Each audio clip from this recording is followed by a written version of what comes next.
Good evening, and thank you so much for your time, Professor. I just want to double-check something around child deaths. I was misinformed, and I thought it was 4 children have died so far in South Africa. My understanding, though, is in fact, it is just 2 at this stage, and they are a 2-day-old baby and a 2-year-old baby. Is that correct? That is correct, Sally. All right. And the 2-year-old, do you have any more details about what caused that little one to die? Is it comorbidities?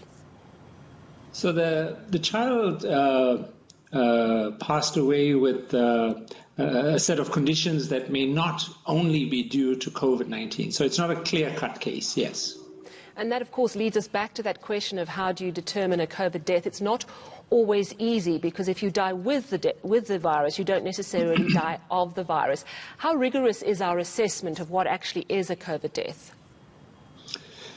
So we have at the present a reasonable level of accuracy in determining whether a patient died of COVID, because usually these patients are in hospital, they are sick, they've been tested even before they get to the ICU. We know, for example, with the little child who passed away, that child had a very short interaction with the mother during childbirth, but was separated from the mother. And so it is, and because of the time lag, it's unlikely that death was due to COVID. It was more likely due to a common condition we see in children who are premature, which is a hyaline disease where they aren't able to breathe. But because the mother was COVID positive, the child was categorized in that way. And that's just giving the option that this may be a COVID death. But of course, it adds to the fear of parents, because we've at the moment got 2 COVID deaths of children. One, you're now saying unlikely that the child succumbed in that time, but it's classified as a COVID death. What about the 2-year-old that died? So when we look at the overall evidence that's available from China and the US and from Europe, children have a very mild condition, and the death rate in children is very low.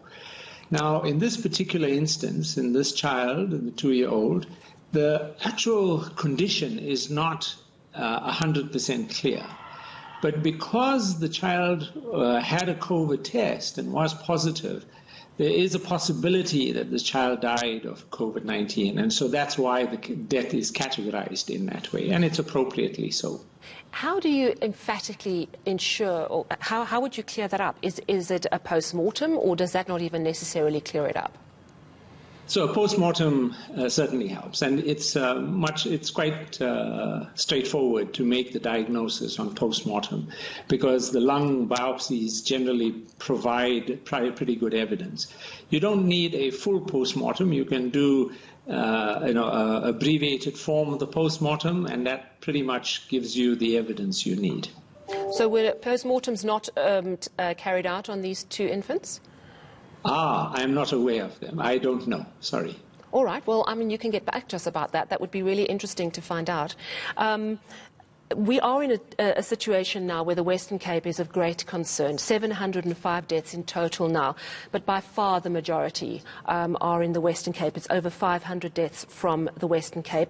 Could you tell us, there is talk about providing extra support to the hospitals and the staff in the Western Cape. I've spoken to the head of health there a number of times, and of course their medical staff are getting so sick. What plans are there to lend assistance to the Western Cape? So when you look at this particular challenge we're seeing in the Western Cape, because they've got a rapidly increasing number of cases, you have a challenge that even in the non-COVID sections of the hospital, you've got exposure occurring. And we know that when that happens, and the staff in that particular area are all exposed and therefore have to be quarantined for 14 days and have to be then tested before they come back. So that's a real problem, and it impacts on the way in which the health service can run.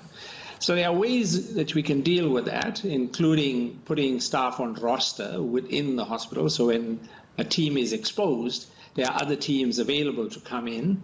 But in the situation, as you see in the Western Cape, you have to bring in teams from outside of the province or outside of that facility as well.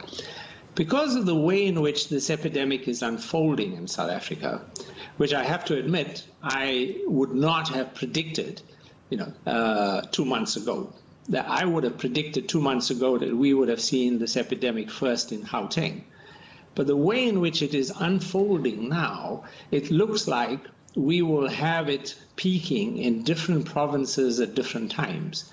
That will enable us to redeploy resources in a much more effective way, because we're not having to find those resources nationally all at the same time. So that's potentially some good news in terms of just managing this. So are extra teams heading down to the Western Cape? Yes, that's correct. There are epidemiologists, there are people who are being deployed from the national office that I'm aware of. I don't know the details of the actual numbers of clinical staff. That's not something I'm familiar with. Let's talk about the testing backlog, because that has gained quite a lot of traction. And while we've seen a massive increase in the tests that are performed every day, I think yesterday was 17,000 in one day, and we've done nearly 750,000 or over 750,000 tests, almost in fact. How big is the backlog at the moment? So if you think about the way in which we have been increasing our testing, so in the month of April, we did about 90,000 tests in the public sector. In the month of May, that went up to over 250,000. So it's been a very rapid increase. And as a result, the number of kits that are available to do the tests are constrained. And so we have a backlog right now of, I think it was announced on Friday, it's about 80,000 odd tests. The problem with that means that there will now be a delay from the time you send your specimen to the time you get your result, something we call a turnaround time. Now, turnaround time is really important for patients in hospital. They need their result because it's going to impact how they're being cared for and which wards they go to and so on.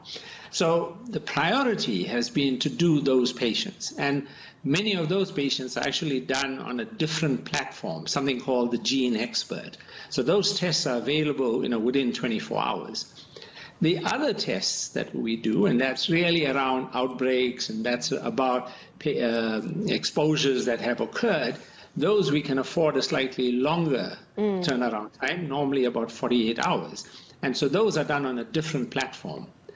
The problem now is that as people want to go back to work and they want, in certain industries, they want testing to be done, we just don't have the tests. Well, and so we're going to have to change strategy. You've got to just take a different approach. I know, for example, in the United Kingdom, a lot of people say, well, we think we had it, we just stayed at home. I know that there's perhaps a call to change that people don't have to have a test before going back to work or before going back to professional sports. Have we made that strategy change? Are we about to? So I think that's one of the things we've requested, and it's up to relevant departments to make those changes. I think the key thing is the point that you've made already. If somebody is suspected of having COVID, instead of sending a test, which we know will be a long delay before you get it, we should simply go into 14 days of quarantine. And then after 14 days, just de-quarantine. Because if you had the disease, you've now stopped it from spreading to others. And if you haven't developed symptoms to a point where you need health care, you've now recovered. So it's a very simple algorithm. If you think you have it or you've been exposed to somebody who has it, just go into 14 days quarantine. If you submit a test, the chances of getting it in a rapid enough time is a problem right now, because it's taking 5-7 days before you get a result. Yes, and as you say, we have to prioritise the really serious cases. Thank you very much for your time this evening. That was Professor Salim Abdool Karim. Of course, he's an epidemiologist, but he's also the chair of the Ministerial Advisory Committee and guiding government on its decisions around COVID-19.